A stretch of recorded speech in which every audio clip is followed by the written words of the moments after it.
নমস্কাৰ ষ্টুডিঅ'ৰ মুজাত মই মিনহাজ বাজেটত অসমক লৈ ভাল খবৰ নামৰূপ খাৰ কাৰখানাক লৈ ইতিমধ্যে ভাল খবৰ দিছে বিত্তমন্ত্ৰী নিৰ্মলা সীতাৰমণে আৰু ইতিমধ্যে নামৰূপ খাৰ কাৰখানাত নিৰ্মাণ কৰা হ'ব ইউৰিয়া ইউনিট যি ইউৰিয়া ইউনিটৰ পৰা 12.7 লাখ মেট্ৰিক টন বছৰ ইউৰিয়া উৎপাদন কৰাৰ কাৰণে ইতিমধ্যে গুৰুত্ব প্ৰদান কৰিব চৰকাৰে এক প্ৰকাৰ এই বাজেটত অসমৰ বাবে কেইবাটাও ভাল খবৰ লৈ আহিছে এইবাৰ বিত্তমন্ত্ৰী নিৰ্মলা সীতাৰমণে তাৰ ভিতৰত অন্যতম এটা হৈছে অসমৰ নামৰূপ খাৰ কাৰখানা আৰু নামৰূপ খাৰ কাৰখানাৰ কথা ইতিমধ্যে উল্লেখ কৰি ভাল খবৰ দিছে বিত্তমন্ত্ৰী নিৰ্মলা সীতাৰমণে কি আছে ভাল খবৰ লৈবৰ কাৰণে চেষ্টা কৰিছে আপোনালোকৰ বাবে এই মুহূৰ্তত কবিকে লৈবৰ কাৰণে চেষ্টা কৰিছো বাজেটত অসমৰ বাবে সুখবৰ নামৰূপ খাৰ কাৰখানাত ইউৰিয়া ইউনিট স্থাপন কৰা হ'ব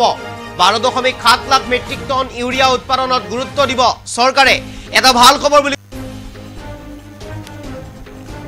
এই মুহূৰ্তত কবিকে লৈবৰ কাৰণে চেষ্টা কৰিছো বাজেটত অসমৰ বাবে সুখবৰ নামৰূপ খাৰ কাৰখানাত ইউৰিয়া ইউনিট স্থাপন কৰা হ'ব 12.7 লাখ মেট্ৰিক টন ইউৰিয়া উৎপাদনত গুৰুত্ব দিব চৰকাৰে এটা ভাল খবৰ বুলি এই মুহূৰ্তত কবিকে লৈবৰ কাৰণে চেষ্টা কৰিছো বাজেটত অসমৰ বাবে সুখবৰ নামৰূপ খাৰ কাৰখানাত ইউৰিয়া ইউনিট স্থাপন কৰা হ'ব 12.7 লাখ মেট্ৰিক টন ইউৰিয়া উৎপাদনত গুৰুত্ব দিব চৰকাৰে এটা ভাল খবৰ বুলি ক'ব লাগিব নামৰূপ খাৰ কাৰখানাৰ বাবে চৰকাৰে ভাল খবৰ লৈ আহিছে বাজেটত সুখবৰ দিছে ইতিমধ্যে বিত্তমন্ত্ৰী নিৰ্মলা সীতাৰমণে আৰু ইতিমধ্যে আমি উল্লেখ কৰিছো নামৰূপ খাৰ কাৰখানাত এটা নতুনকৈ ইউৰিয়া ইউনিট স্থাপন কৰা হ'ব যি ইউৰিয়া ইউনিটত বছৰি 12.7 লাখ মেট্ৰিক টন ইউৰিয়া উৎপাদনত গুৰুত্ব দিব চৰকাৰে আৰু এই ভাল খবৰ দিছে এতিয়া আজি যি বাজেট উত্থাপন কৰিছে সেই বাজেটত এই ভাল খবৰ আছে আৰু নামৰূপ খাৰ কাৰখানাক লৈ বিশেষকৈ এই ভাল খবৰ বুলি ক'ব লাগিব অসমৰ ক্ষেত্ৰত এটা ভাল খবৰ বুলি ক'ব লাগিব বছৰি 12.7 লাখ মেট্ৰিক টন ইউৰিয়া উৎপাদনত গুৰুত্ব দিব এতিয়াৰে পৰা চৰকাৰে আৰু এটা নতুনকৈ ইউৰিয়া ইউনিট স্থাপন কৰা হ'ব নামৰূপ খাৰ কাৰখানাত আৰু এই মুহূৰ্তত সেই বাজেট অধিৱেশনৰ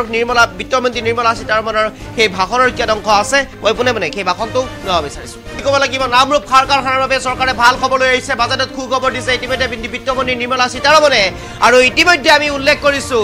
নামৰূপ খাৰ কাৰখানাত এটা নতুনকৈ ইউৰিয়া ইউনিট স্থাপন কৰা হ'ব যি ইউৰিয়া ইউনিটত বছৰি 12.7 লাখ মেট্ৰিক টন ইউৰিয়া উৎপাদনত গুৰুত্ব দিব চৰকাৰে আৰু এই ভাল খবৰ দিছে এতিয়া আজি যি বাজেট উত্থাপন কৰিছে সেই বাজেটত এই ভাল খবৰ আছে আৰু নামৰূপ খাৰ কাৰখানাক লৈ বিশেষকৈ এই ভাল খবৰ বুলি ক'ব লাগিব অসমৰ ক্ষেত্ৰত এটা ভাল খবৰ বুলি ক'ব লাগিব বছৰি 12.7 লাখ মেট্ৰিক টন ইউৰিয়া উৎপাদনত গুৰুত্ব দিব এতিয়াৰে পৰা চৰকাৰে আৰু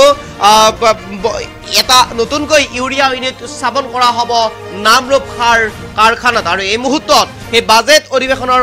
বিত্তমন্ত্ৰী নিৰ্মলা সীতাৰমণৰ সেই ভাষণৰ কি অংশ আছে মই পোনে সেই ভাষণটো লোৱা বিচাৰিছো ক'ব লাগিব নামৰূপ খাৰ কাৰখানাৰ বাবে চৰকাৰে ভাল খবৰ লৈ আহিছে বাজেটত সুখবৰ দিছে ইতিমধ্যে বিত্তমন্ত্ৰী নিৰ্মলা সীতাৰমণে আৰু ইতিমধ্যে আমি উল্লেখ কৰিছো নামৰূপ খাৰ কাৰখানাত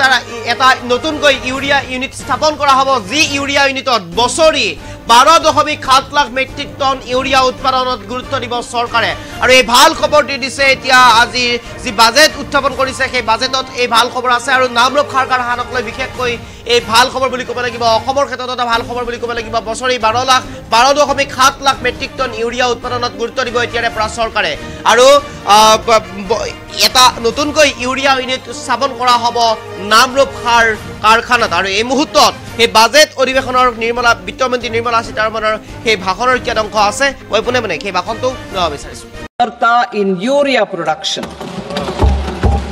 Our government had reopened 3 dormant urea plants in the eastern region. To further augment urea supply, a plant with annual capacity of 12.7 lakh metric tons will be set up at Namrup in Assam.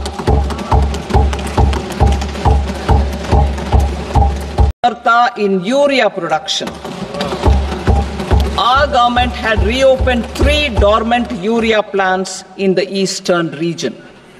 To further augment urea supply, a plant with annual capacity of 12.7 lakh metric tons will be set up at Namrup in Assam.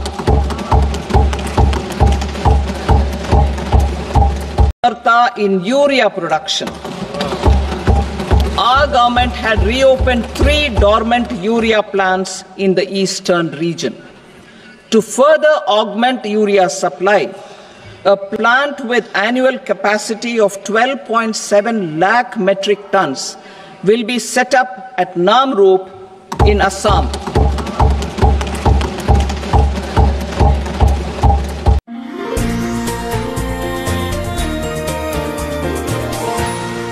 Any talks,